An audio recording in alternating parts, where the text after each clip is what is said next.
हमने देखा जब C1 is equal to KC2 आया तो दोनों इक्वेशंस कोइंसाइड कर रहे हैं, दोनों इक्वेशन सेम हो गई, दोनों इक्वेशन सेम यदि हो गई तो मतलब हमें इनफाइनाइट सॉल्यूशंस मिलेंगे। अगर C1 is not equal to KC2 होता है ना, तो क्या होगा? अगर इक्वेशन 1 क्या हो जाएगी? इक्वेशन 1 तो हो जाएगी, हमने देखी K into A2X plus K into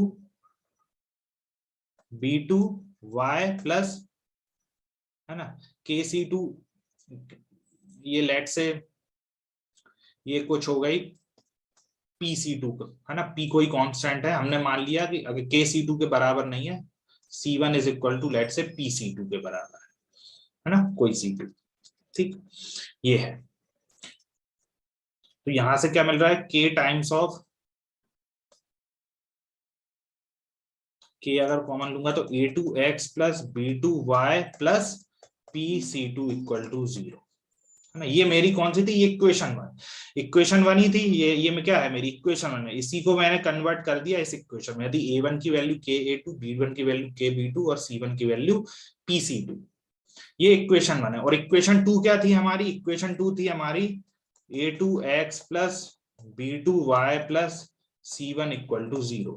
अब अगर हम इन दो इक्वेशंस में देखें, यहाँ पे अगर हमें कोफिशिएंट्स का, यहाँ पे है क्या, यहाँ पे हमारी इक्वेशन सेम नहीं हुई है, इक्वेशन सेम नहीं हुई, इक्वेशन 1 अलग है, इक्वेशन 2 अलग है, यहाँ पे कोइंसाइड नहीं करी है, सेम नहीं कर। लेकिन इसमें हो क्या रहा है? इसमें हो क्या रहा है, अगर मैं रेशो देखूं x के कोफिशिएंट ऑफ x देखूं तो क्या है? A2 के, है ना, और सेकंड इक्वेशन में क्या है? ये इस इक्वेशन में है, इस इक्वेशन में क्या है? डिवाइड बाय A2, है ना, जो कि क्या आ गया? K के बराबर। सिमिलरली y के कोफिशिएंट क्या है? B2 के डिवाइड बाय B2, ये भी क्या है? K के बराबर, है ना, क्योंकि ये तो हमने लिया ही है, A1 को पुट किया KA2, B1 को पुट किया KB2, तो A1 by A2, B1 by B2 क्या है? K, दोनों क्या है? K है। लेकिन अगर मैं रेशो देखूं तीसरे, ये PC2 bye C1, PC2 bye C1, ये क्या है? C1 है, और ये क्या था? इक्वेशन 1 में क्या कौन जो लास्ट टर्म है, थर्ड टर्म, वो क्या है? PC2 डिवाइड बाय इक्वेशन 2 में क्या है? C1, है ना, जो कि is not equal to K, ये K के बराबर नहीं आ रहा है।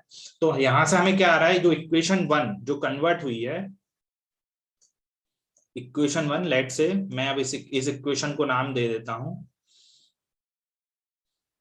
ये इक्वेशन है, हमने 3 इक्वेशन ले ली, ये इक्वेशन 4 और ये इक्वेशन लेट से 5, है ना।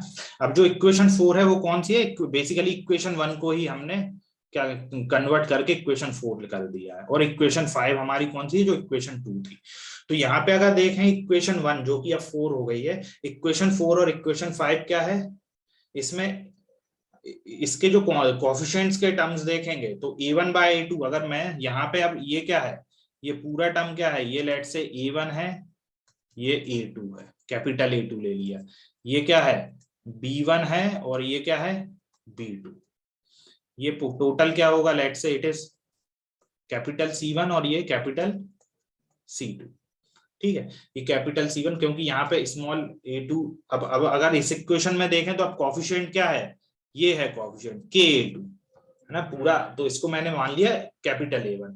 तो अब यहाँ पे रेशो देखेंगे तो capital A1 by capital A2 is equal to capital B1 by capital B2, but not equal to capital C1 by capital C2। तो ये भी हमें वहीं से कंडीशन क्या निकल गई कि capital A1 by A2 is equal to B1 by B2 but not equal to C1 by C2। और ये किसकी कंडीशन होती है? ये कंडीशन होती है हमारी नो सॉल्यूशन की। मतलब इसमें क्या हो रहा है? हमें पैरेलल लाइंस मिल रही है ना, क्लियर है। तो यहां से क्या होगा? अगर C1 स्मॉल C1, जो ये C1 is equal to KC2 होगा तो हमें इनफाइनाइट सॉल्यूशंस मिलेंगे, और अगर C1 is not equal to KC2 तो हमें क्या मिलेगा? No solution. तो हमने जो nature of solution find out करने के लिए जो रेशो को कंपेयर करके हम जो nature of solution find out करते हैं, वो यहां से भी हमें क्या आ रहा है? सेम ही जो कंडीशन जो मिल रही है, सेम ही मिल रही है ना। तो क्या कंडीशन आ गई? तो यहां से हम थोड़ा समराइज करते हैं इसको, अभी तक जो भी पढ़ा। अगर मैं समराइज करूं इसको पूरा, तो क्या है? क्या मिला हमें?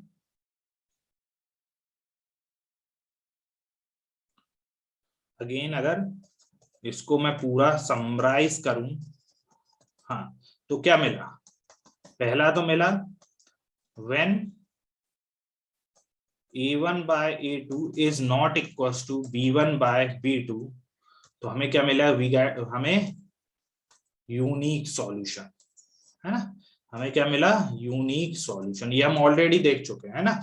हमने यहाँ एलिमिनेशन मेथड हमने जो देखी थी ना, एलिमिनेशन मेथड से ही हमने पूरा जो standard form of pair of linear equations को सॉल्व किया, वहां से भी हमें कंडीशन क्या मिल रही है? सेम मिल रही है। इक्वेशन 1 ये हुई, when a1 by a2 is equals to b1 by b2 is equals to c1 by c2, तो हमें क्या मिलेंगे? इनफाइनाइट सॉल्यूशंस या इनफाइनाइटली मैनी सॉल्यूशंस। और थर्ड हमने कंडीशन हमने देखी, when a1 by a2 is equals to b1 by b2 is not equal to c1 by c2, है ना? बेसिकली यही तो हमने a1 by a2 equals to b1 यही को k अज्यूम किया था, है ना? और हमने देखा था कि थर्ड कंडीशन में कि a1 by a2 बराबर होंगे b1 by b2 but not equal to c1 by b2, मतलब c1 is not equal to k c2। तो इस केस में हमें क्या मिलेगा? No solution.